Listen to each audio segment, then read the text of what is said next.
Hola a todos, hoy vamos a continuar con el tema del microrrelato. En esta ocasión vamos a ver algunos textos que tratan nada más y nada menos que de Dios, el paraíso y el infierno. A veces pensamos que tratándose de microrrelatos, pues, pues el tema se puede tratar, estos temas que son temas trascendentales, temas tratados en obras filosóficas, en grandes textos, pues se pueden tratar de una manera quizás superficial, pero es justo lo contrario cuando el microrrelato tiene a su favor la capacidad de síntesis y entonces pues apunta a determinados aspectos, subraya determinados puntos de vista, puntos de vista que pueden ser novedosos, personales, irreverentes, como no, y de una multiplicidad tremenda. Es un género, el microrrelato, que desde luego no se explaya a la hora de tratar el tema de Dios, del paraíso y del infierno, no se explaya como lo pueden hacer géneros extensos, como es el caso de la novela, y bueno, pues os he puesto algún ejemplo de novelas que sí hablan de, por ejemplo, Paradiso de Lezama Lima, novela que da su particular versión sobre este tema, su muy particular versión. El retrato del artista adolescente de Joyce, que juega con la, con la, el pensamiento y la persecución de la obsesión de estos temas, sobre todo la preocupación tremenda por el infierno, pues nada más y nada menos que el infierno de Dante, el paraíso de Dante, menos leído, pero también, y otros, ¿no? Como el caso de ese poema inmenso en todos los sentidos, que es El paraíso perdido de John Milton. En fin, vamos a ver cómo el microrrelato también puede tratar estos temas trascendentales y haciendo uso, la mayoría de ellos, de una cualidad que subrayaba Italo Calvino en sus tesis, la cualidad de la ligereza. La ligereza, la posibilidad de apuntar exactamente a aspectos que son muy significativos. Entonces, vamos a ver un microrrelato que antes de la creación del mundo. Es un microrrelato de Augusto Monterroso. Este es el famoso autor del microrrelato del dinosaurio y dice así, se llama El mundo. Dios todavía no ha creado el mundo, solo está imaginándolo como entre sueños. Por eso el mundo es perfecto, pero confuso. Fijaos, todavía Dios no ha creado el mundo. Y sin embargo, como Dios lo imagina, el mundo es perfecto.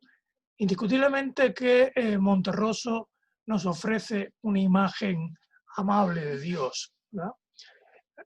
Esta imagen amable de Dios que justifica el, el, el presunto caos, bueno, y no tan presunto, dicho así, confuso, ¿no? Esa imagen confusa del mundo, pero lo justifica de alguna manera porque es una prefiguración onírica o casi onírica, ¿no? Es una, se lo está imaginando. Dice como si estuviera entre sueños, ¿no? Por eso tiene el carácter caótico, lamentable del, del mundo que no es real, es un mundo imaginado. Dicho con otras palabras, las imperfecciones son propias de un mundo que se está proyectando, o sea, no es el mundo real, ¿no? Y así, pues nos preguntamos, bueno, pues nuestra contingencia es parte de la imaginación de Dios. ¿Desaparecerá esta confusión una vez creado? Y si es perfecto en su imaginación, ¿cómo será en la realidad? O sea que, pues son preguntas que, claro, quedan abiertas y son preguntas, pues,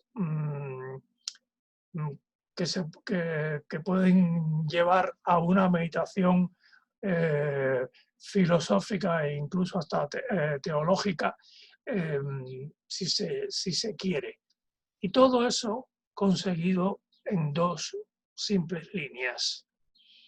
Esta es la cualidad a la que siempre, la exactitud, ¿verdad? Esta cualidad de la que hablábamos antes.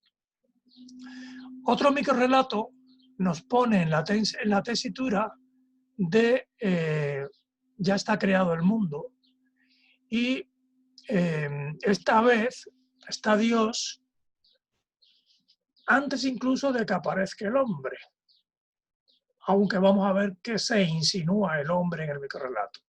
Ya hemos visto uno antes de la creación del mundo. Ya está creado el mundo, pero no está creado el hombre.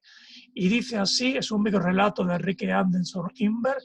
Ya hemos estudiado el suicida en vídeos muy recientes y es un poco más extenso. Dice: hoy yo estaba descansando en mi rincón oscuro cuando oí pasos que se acercaban. Otro que descubría mi escondite y venía a adorarme. ¿En qué tendría que metamorfosearme esta vez? Miré hacia el corredor y vi a la pobre criatura. Era peludo, caminaba en dos pies. En sus ojos hundidos había miedo, esperanza, amor, y su hocico parecía sonreír. Entonces, por cortesía, me levanté, adopté la forma de un gran chimpancé y fui a su encuentro. Desde luego que este es un microrrelato bastante irreverente porque trata y de hecho cuenta el oportunismo de Dios de transformarse, ya no ser, de ya no crear al hombre a su imagen y semejanza, sino de transformarse a imagen de semejanza de lo creado. Y es un Dios que indiscutiblemente está humanizado. Este Dios se humaniza cuando dice que descansa en un rincón oscuro y más que rincón es efectivamente un escondite. O sea, dice, otro que descubría mi escondite. O sea, este Dios descansa y descansa escondido. Se sugiere un poco el cansancio, es un Dios un poco agobiado, quizás por tanta adoración. Agobiado cuando dice, ¿en qué tendría que metamorfosearme esta vez? Y sugiere no solo hastío, sino la posibilidad de metamorfosearse una y otra vez en algo diferente. O sea, lo que decía al principio, este es un Dios un poco concebido como Dios espejo de lo que está viendo. De hecho, puede ser objeto de culto de cualquier ser viviente, lo que rompe desde luego con la imagen cristiana, con la imagen grecolatina de este Dios a nuestra imagen y semejanza, o sea, un Dios de aspecto humano, y no solo un Dios para ser adorado por los humanos, sino también para ser adorado, en este caso, por un animal. Tanto es así que se muestra como Dios chimpancé. Claro, porque es lo que toca en ese momento, ¿no? Y su cortesía, que le da nombre al microrrelato, no radica en el hecho de, primeramente, de su transformación, sino la cortesía por su pereza, cuando dice con indiscutible ironía, entonces por cortesía me levanté. O sea que la primera cortesía es levantarse. Inver nos enseña un Dios que precede a la existencia humana y que responde a las necesidades de cualquier ser vivo de adorar a un ser superior. Por eso decía antes que el mensaje era, o al principio, que el mensaje era efectivamente irreverente. En este caso, y no podría ser de otra forma para conseguir realmente el efecto que consigue, el autor une narrador, protagonista, personaje y punto de vista. O sea, todo está visto, todo está enfocado desde el punto de vista de este narrador, protagonista y personaje que es Dios. Digo que no podría ser de otra forma porque se cuenta todo lo que siente, ve, escrito en primera persona y además con todo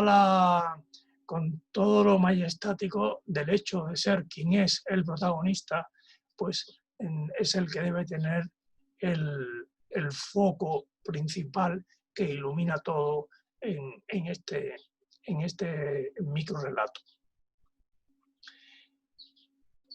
Otra versión de Dios, pues la tenemos en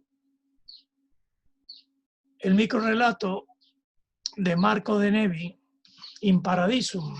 Ya estudiamos el silencio de sirena. Recordad aquel pequeño micro que cuenta el desdén que hacen las sirenas a los que se acercan tapándose los oídos y tal, pues simplemente pues no cantan, ¿no? Un microrrelato que está muy bien. Pues este trata del tema del paraíso. Y por supuesto, Dios. Dice, Dios debe disponer que periódicamente los santos y los bienaventurados abandonen por una temporada el paraíso, pues de lo contrario no saben u olvidan que viven en el paraíso. Empiezan a imaginar otro paraíso por su cuenta. En comparación, el paraíso les parece muy inferior, una especie de caricatura. Eso los pone melancólicos o coléricos y terminan por creerse los condenados del infierno. Fijaos cómo o por dónde se pasa de Dios a la imagen del paraíso, los que viven en el paraíso, que pueden terminar incluso creyéndose que viven en el infierno. Indiscutiblemente, de un solo plumazo, aquí hay un periodo completo, un solo periodo, no hay puntos ni puntos y aparte, es desde Dios hasta infierno, es toda una hilación de ideas que cuentan, que lanzan el tema este del paraíso, que se puede incluso convertir en infierno si no fuera por la intervención de Dios, que saca, dice, cada cierto tiempo, ¿verdad? Los santos y los bienaventurados de este paraíso. De Nevi, el autor, nos pone en la tesitura del más existencial de los aburrimientos, la costumbre paradisíacamente eterna. Aquí, pues, esta tesitura, efectivamente, del más existencial de los aburrimientos es que lo perfecto eternamente pues, termina por aburrir, ¿no? Falta algo dentro de la perfección que nos recuerde que la imperfección existe para que podamos disfrutar de alguna manera esta perfección. Y contra este bienestar infinito se podrían manifestar nada más y nada menos que los santos y los bienaventurados. O sea, que ya no es cualquiera que esté en el paraíso, sino estos especiales habitantes del paraíso podrían hasta estar a disgusto con este aburrimiento, con esta perfección, esta estabilidad, esta belleza, este bienestar eterno, ¿no? Aquí hay un narrador que conoce las decisiones de Dios y sus actos, que saca temporalmente a esos dichosos del paraíso. O sea, aquí se cuenta, el narrador cuenta, no es como en el micro anterior, en el que veíamos que todo estaba enfocado desde el punto del yo que hablaba, del yo que pensaba y del yo que actuaba. Aquí es el narrador quien cuenta el pensamiento. Indiscutiblemente es un narrador omnisciente, y a pesar de que es omnisciente, pues omite aquello en elipsis, interesante elipsis, cuando no dice a dónde van estos santos y estos bienaventurados, a dónde van, a dónde los lleva Dios cuando los saca temporalmente del paraíso, porque solo nos queda el infierno y el purgatorio, ya que en el nimbo, claro, no cabrían de ninguna forma, aun si se restableciera el nimbo, ¿verdad? Y es un texto perfecto por su rapidez. O sea, entra en la idea festinalmente, o sea, ve despacio pero con prisa, ¿no? Dedica el tiempo que haya que dedicar, pero en una fluidez de narrativa, como también destaca Calvino, en Hidalgo Calvino, con el tema de la rapidez, ¿no? La rapidez del texto. De Nevi nos lanza esta saeta de la existencial disconformidad humana. Pero esta disconformidad lleva a confundir paraíso con infierno. O sea, nos pone en una tesitura en la que vemos que, como dice el verso, que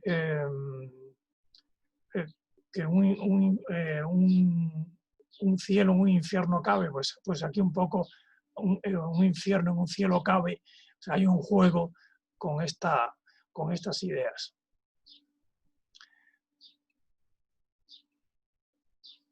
Podría contrastarse el tratamiento del tema, ya se ha dicho, en este caso, la eterna disconformidad humana, con un texto que bien podría complementarlo.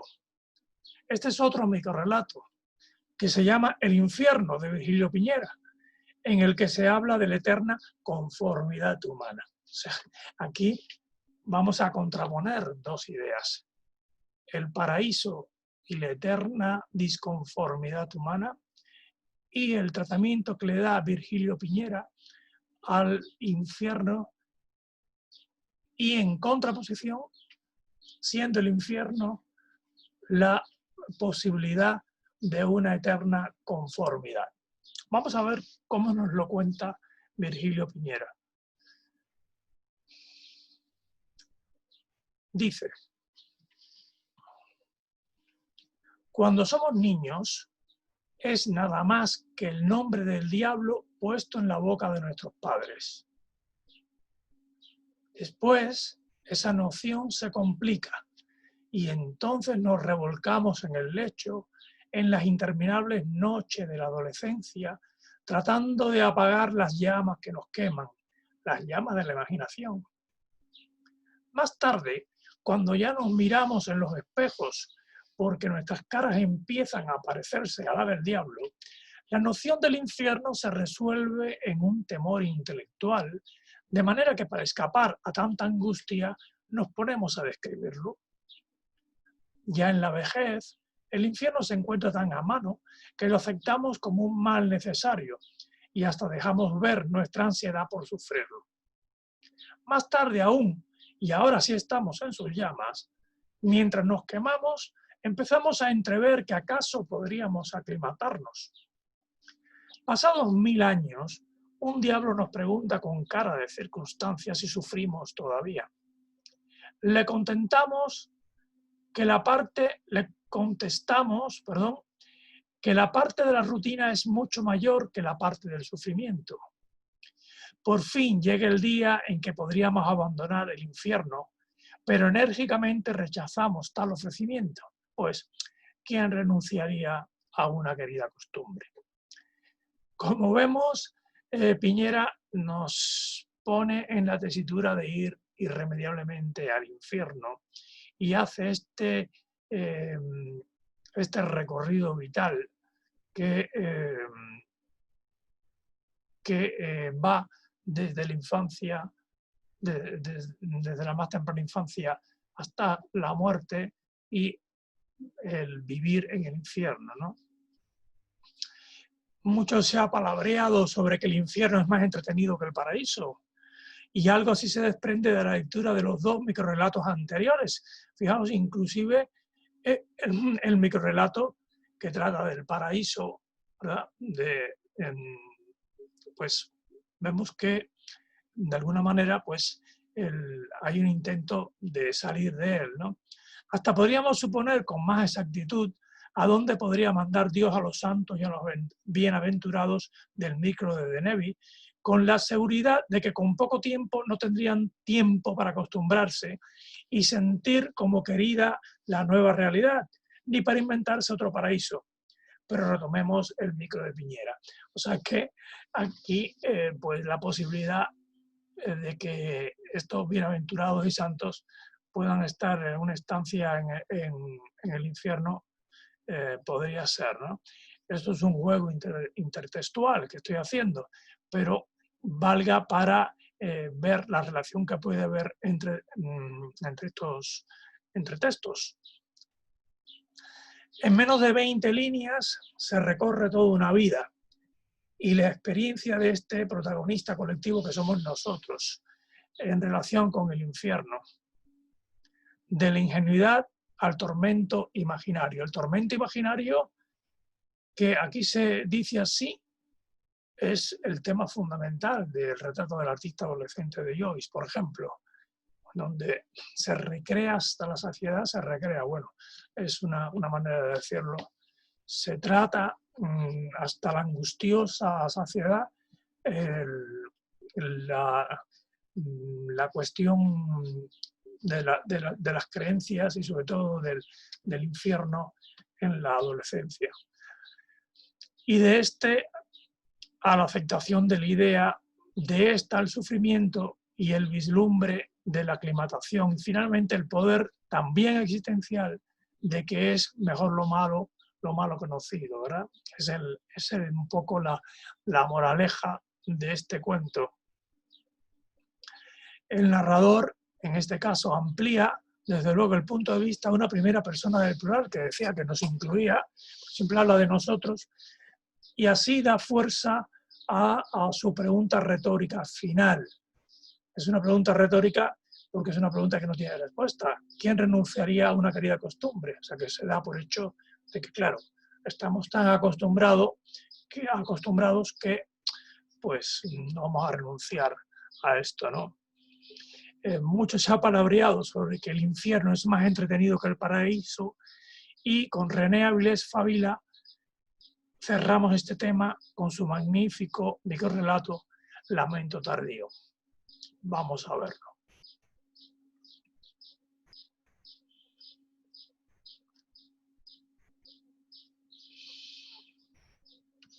Dice así: Trabajé como pocos para ser el escritor más importante de mi época y posiblemente de muchas otras.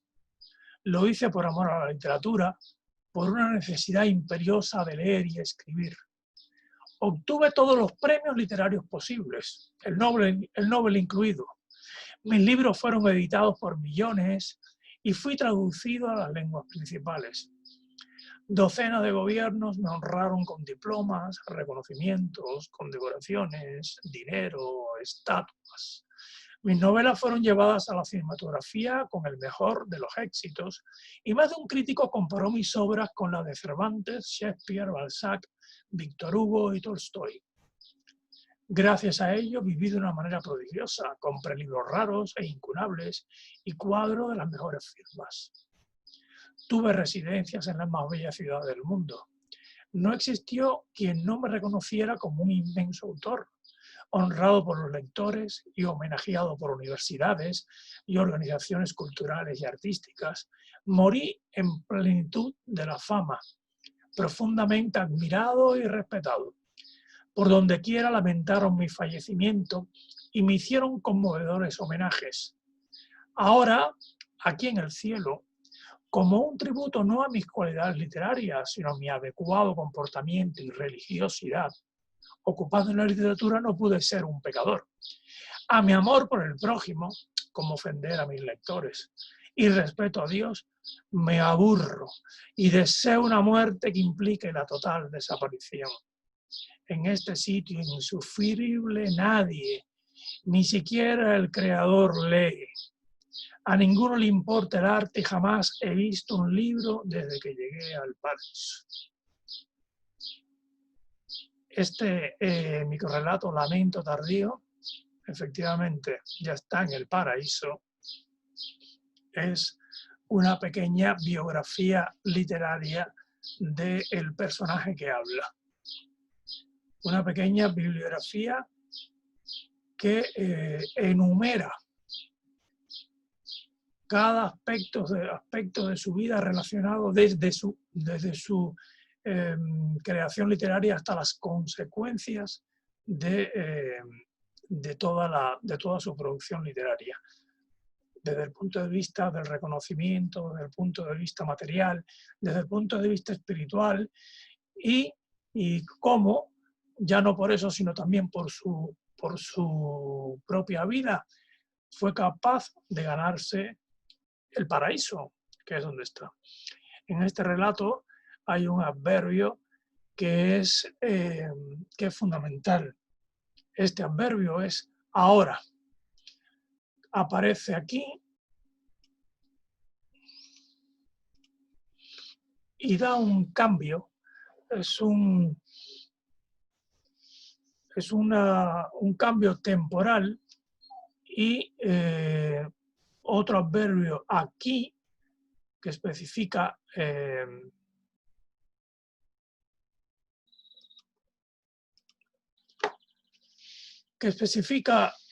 el lugar en donde está, pues nos está le da un giro completo a lo que es el devenir de todas las ideas anteriores. Incluso lo que ocurre a partir de ahora es más sorprendente que el hecho de que el propio protagonista, el personaje, pues hable de su propia muerte, ¿no? Morí en plenitud de la fama, profundamente admirado y tal. Este es el lamento, es un lamento después de muerto. Sin embargo, es el cambio de ahora aquí, el lugar donde se encuentra, tiene como conclusión principal y más importante, es una vez más el aburrimiento del paraíso. Y en este caso se dice específicamente por qué se aburre. Se aburre porque nadie lee. Claro, es el sentido principal, ¿verdad?, que ha tenido toda su vida. Dice, lo hice por amor a la literatura, por una necesidad imperiosa de leer y escribir. Y al final llega a este paraíso en donde todo el mundo estará avanzando para acá y para allá, viviendo del néctar y de la ambrosía, felices y contentos en la nada cotidiana. Y este señor lo que quiere es leer y seguramente escribir. Pero nadie está interesado en leer, ni siquiera el creador.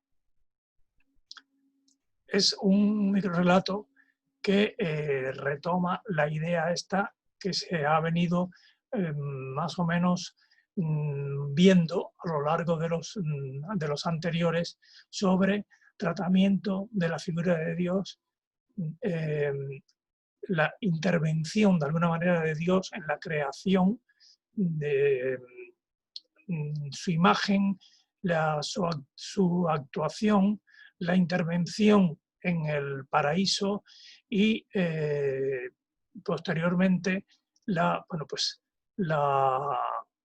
inacción de alguna manera, ¿no? Al final en este otro paraíso que se pinta especialmente aburrido para este personaje. Este microrrelato tiene una estructura muy interesante que quería hacer ver ya para terminar. Se construye, y aquí las rayitas estas fueron donde quisieron.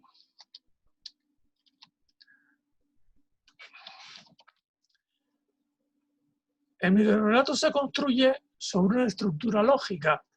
A implica B, es decir, una idea lleva a la otra. Y aquí lo tengo un poco más esquematizado, ¿no?